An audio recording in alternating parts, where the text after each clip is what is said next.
materi matematika kelas 10 kurikulum merdeka. Kita akan belajar materi bentuk akar, yang pastinya ini bukan materi yang asing bagi teman-teman, karena materi ini sudah pernah teman-teman pelajari di kelas 9 SMP. Oke, sekarang langsung aja kita bahas materinya ya. Oke, kita masih belajar bab pertama matematika kelas 10 kurikulum merdeka, yaitu materi eksponen dan logaritma. Dan ini adalah video bagian ketiga ya. Nah, pada video ini kita akan belajar submateri bentuk akar teman-teman, yang pastinya teman-teman udah gak asing dengan materi ini. Oke, langsung aja kita bahas yang pertama tentang hubungan bilangan pangkat dan akar. Nah, pada video bagian 1 kan kita udah belajar sifat-sifat eksponen ya. Salah satunya ada sifat seperti ini. Jika teman-teman menemukan sebuah bilangan yang berpangkat rasional atau pangkat pecahan seperti ini, untuk pangkat pecahan ini bisa kita nyatakan dalam bentuk akar. Jadinya ya seperti ini teman-teman. Oke. Nah, teman-teman perhatikan dulu penyebut atau bagian bawah pada pangkat pecahan ini. Di sini n ya. Nah, n ini akan menjadi indeks pada akarnya. Sementara bagian pembilangnya dia tetap menjadi pangkat. Jadi a pangkat m per n ini bisa kita nyatakan seperti ini. Nah, ini dibacanya adalah akar pangkat n dari a pangkat m ya. Nah, dengan ketentuan n atau indeksnya itu harus positif. Oh ya, bagi yang belum tahu, angka yang ditulis pada bagian sini pada bentuk akar ini disebutnya adalah indeks, oke? Untuk lebih jelasnya, perhatikan contoh berikut ini. Nyatakan bentuk berikut dalam bentuk akar. Di sini teman-teman lihat ada 4 bentuk perpangkatan. Akan kita ubah ke dalam bentuk akar. Ini semuanya pangkat rasional, pangkat pecahan, jadi pastinya bisa kita ubah ke bentuk akar. Yang pertama, X pangkat 3/5. Sekali lagi ingat, kita lihat dulu penyebut atau bagian bawah pada pangkatnya. Di sini kan penyebutnya 5, ini menjadi indeks dari akarnya. Jadi kita tulis di sini 5 menjadi indeks, lalu X pangkat 3 di dalam akarnya. Jadi kayak gini. Ini dibacanya akar pangkat 5 dari X pangkat 3. Jelas? Oke, kita lanjut ke soal kedua. 3P pangkat 2/5. Kita ubah ke bentuk akar lagi. Nah, jika ada bentuk seperti ini teman-teman, teman-teman harus ingat yang berpangkat 2/5 ini hanya P saja, 3-nya ini enggak ya. Jadi kalau kita kasih kurung tuh kayak gini nih ya, 3 kali P pangkat 2/5. Jadi yang berpangkat 2/5 itu hanya P saja. Jadi kalau kita nyatakan dalam bentuk akar, maka 3 ini berada di luar akar. 3 akar, indeksnya berapa? Indeks itu adalah penyebut pada pangkatnya. Di sini indeksnya adalah 5, lalu P pangkat 2. Gampang kan? Oke, kita lanjut bagian sini. Soal ketiga. 3X pangkat 6Y dipangkatkan 1/3. Oh ya, teman-teman tahu kan sifat pada eksponen, kalau ada A kali B dipangkatkan N, semua yang ada di dalam kurung ini harus kena pangkat gitu kan. A pangkat N, B pangkat N. Nah, maka yang ini semua yang ada di dalam kurung ini harus dipangkatkan 1/3. Lalu ingat juga sifat eksponen, bilangan berpangkat jika dipangkatkan lagi pangkatnya itu kita kalikan ya. Nah, ini 3 pangkat 1/3. Kemudian X-nya, X pangkat 6 dipangkatkan 1/3 menjadi X pangkat 6 kali 1/3. Berapa? 6/3. Atau 6/3 itu sama aja dengan 2 gitu kan. Lalu Y pangkat 1/3. Nah, sekarang teman-teman perhatikan di sini ada yang pangkatnya sama, yaitu 3 pangkat 1/3 dan Y pangkat 1/3. Kita tulis dulu yang pangkatnya beda ya, X kuadrat, lalu yang pangkatnya sama ini kita tulis di dalam kurung 3Y pangkatnya 1/3. Paham ya? Nah, sekarang kita ubah ke bentuk akar. Jadi X kuadrat, ini kan pangkat rasional kan. Jadi kita tulis akar, indeksnya berapa? Penyebut pada pangkatnya di sini 3. 3. Lalu di dalam akarnya itu adalah 3Y. Seperti ini teman-teman. Oke, paham ya? Nah, sekarang kita lanjut ke bentuk keempat atau soal keempat. A tambah B dipangkatkan setengah. Nah, ini langsung aja kita ubah ke bentuk akar. Indeksnya berapa? Di sini 2 kan. 2, A tambah B pangkat 1, A tambah B. Untuk pangkat 1 ini pangkatnya nggak usah ditulis teman-teman. Begitu juga indeks, kalau indeksnya 2 itu indeksnya nggak usah ditulis ya. Jadi indeksnya kita hapus, pangkatnya juga kita hapus. Jadi bisa kita nyatakan seperti ini ya. Oke, sekali lagi pangkat 1 itu pangkatnya nggak usah ditulis. Lalu pada bentuk akar kalau indeksnya 2 itu indeksnya nggak usah ditulis. Jelas ya? Oke, sekarang kita coba balik prosesnya. Gimana kalau kita mengubah bentuk akar ke bentuk pangkat? Contohnya, nyatakan bentuk berikut ke dalam bentuk pangkat. Kita akan ubah bentuk akar ini ke bentuk pangkat. Yang pertama, lihat X ini nggak ada pangkatnya kan? Kalau nggak ada pangkatnya itu berarti pangkat 1. Lalu indeksnya juga nggak ditulis. Berarti kalau nggak ditulis indeksnya berapa coba? Jelas indeksnya adalah 2. Jadi kalau kita nyatakan ke bentuk pangkat, ini bisa kita tulis X pangkat 1/2. Gampang kan? Oke, sekarang soal kedua. Akar pangkat 3 dari 27M². Kalau saya kasih pangkat, ini berarti kan pangkat 1, ya enggak? Jadi bisa kita tulis 27M² pangkat 1/3. Nah, 27 bisa nggak dinyatakan sebagai pangkat? Ayo, berapa pangkat berapa? 27. Ya, jelas, 3 pangkat 3 kan? Lalu M². Lalu dipangkatkan 1/3.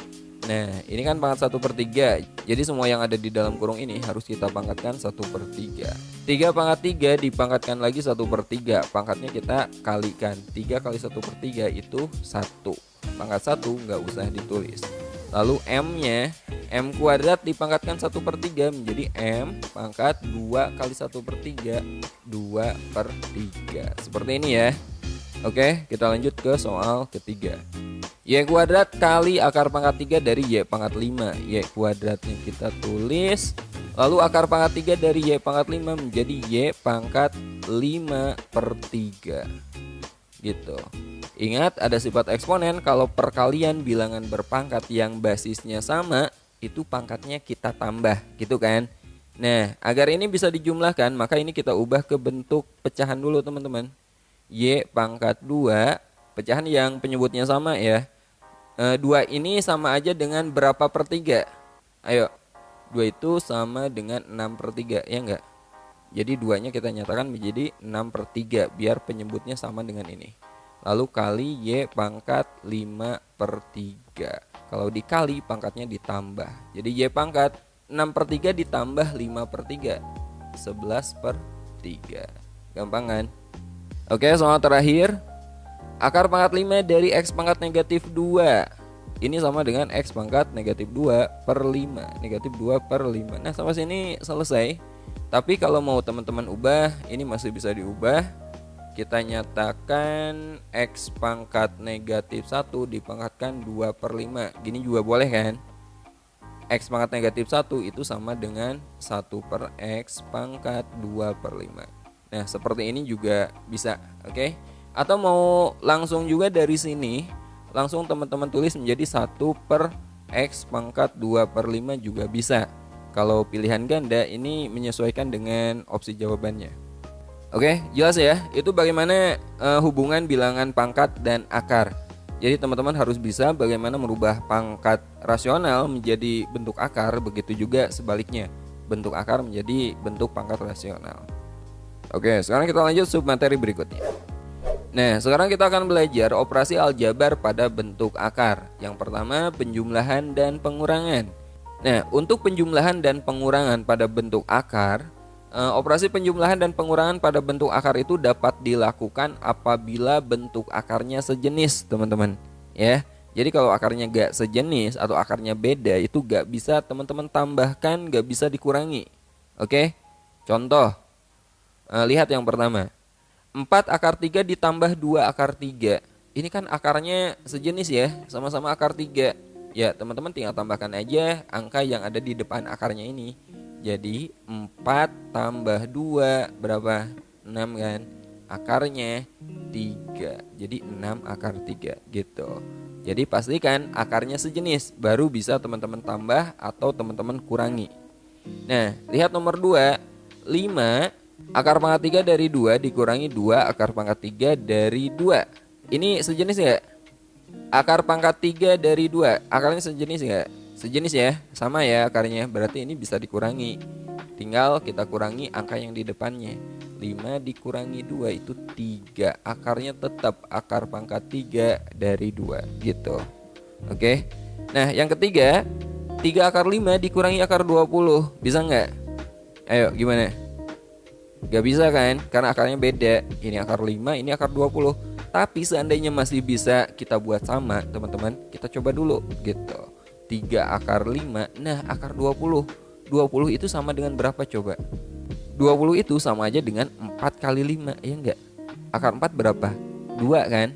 Jadi 3 akar 5 dikurangi akar 4 itu 2. 2 dalam akarnya 5. Jadi 3 akar 5 dikurangi 2 akar 5. Nah ini awalnya itu akarnya enggak sejenis, tapi masih bisa kita buat sama. Jadi pastikan kalau teman-teman lihat soal, pikirkan dulu akar yang bedanya bisa dibikin sama enggak gitu. Kalau bisa ya bikin sama dulu baru kita hitung. Nah sekarang akarnya udah sama, 3 akar 5 dikurangi 2 akar 5, sama-sama akar 5. Jadi langsung aja kita kurangi 3 dikurangi 2 berapa? 1. Akarnya akar 5. 1 akar 5, satunya gak usah ditulis ya, langsung aja akar 5. Nah gini jawabannya. Oke, sekarang kita lanjut bahas soal keempat. Akar 2 ditambah akar 7. Ini akarnya sama enggak? Jelas ini akarnya gak sama ya, gak sejenis. Tapi kita pikirkan, bisa nggak ini akarnya dibikin sama kayak soal nomor 3? Ayo, akar 2, akar 7, bisa nggak? Jelas nggak bisa ya. Oke. Nah, karena ini akarnya beda, gak sejenis, dan gak bisa kita buat sama, jadi untuk soal keempat ini tidak bisa kita sederhanakan. Oke? Tidak bisa kita nyatakan dalam bentuk akar yang lebih sederhana. Jadi ya udah, ini adalah bentuk paling sederhananya.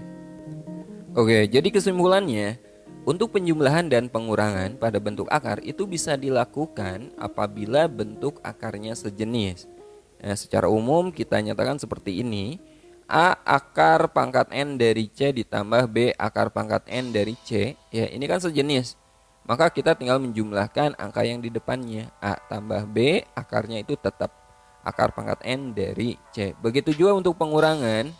A akar pangkat N dari C dikurangi B akar pangkat N dari C, itu tinggal kita hitung angka yang ada di depan akarnya. A dikurangi B, akarnya tetap akar pangkat N dari C. Nah secara umum kita tulis seperti ini. Gampang kan? Oke, sekarang kita lanjut ke perkalian. Oh ya, ini ada syaratnya ya. A, B itu anggota bilangan real, sementara yang ada di dalam akarnya di sini C itu bilangan real positif. Oke, sekarang kita lanjut ke perkalian.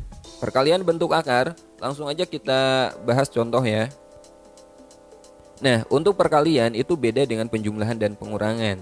Untuk perkalian itu nggak harus sejenis ya. Contohnya soal nomor 1, akar 3 kali akar 2, ini nggak sejenis, jelas. Ini caranya gimana? Teman-teman tinggal kalikan aja yang ada di dalam akarnya. 3 kali 2, 6. Akar 3 kali akar 2, ya jelas, akar 6.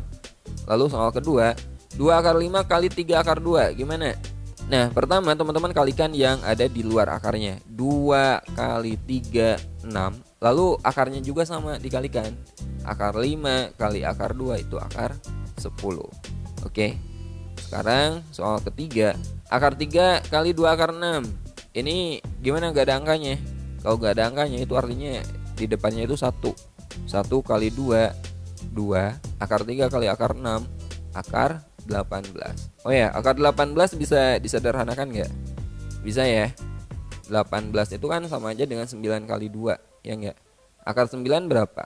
Akar 9 itu 3 teman-teman. Jadi 2, akar 9 itu 3, lalu di dalam akarnya itu tinggal 2. 2 kali 3 akar 2 itu 6 akar 2, gini. Lalu yang keempat, akar 7 kali akar 7 itu kan akar 49. Akar 49 berapa? 7 kan? Nah kayak gini. Jadi kalau teman-teman menemukan perkalian akar sejenis kayak gini yang angkanya sama, ya tinggal kita hilangkan akarnya aja. Akar 7 kali akar 7, 7. Atau misalnya akar 5 kali akar 5, berapa? Ya jelas ini 5. Akar 6 kali akar 6, 6 gitu. Ya, jadi kalau angkanya sama, lalu di sini indeksnya 2, indeks gak ditulis itu kan 2. Ya, teman-teman tinggal hilangkan akarnya. Oke, jadi kesimpulannya gimana? Kesimpulannya, untuk perkalian akarnya gak harus sejenis ya. Akarnya beda jenis juga bisa. Akar C kali akar D itu sama dengan akar CD. A akar C kali B akar D, A kali B akar C kali akar D. Jadi AB akar CD. Lalu untuk perkalian akar sejenis seperti ini, akar C kali akar C nilainya adalah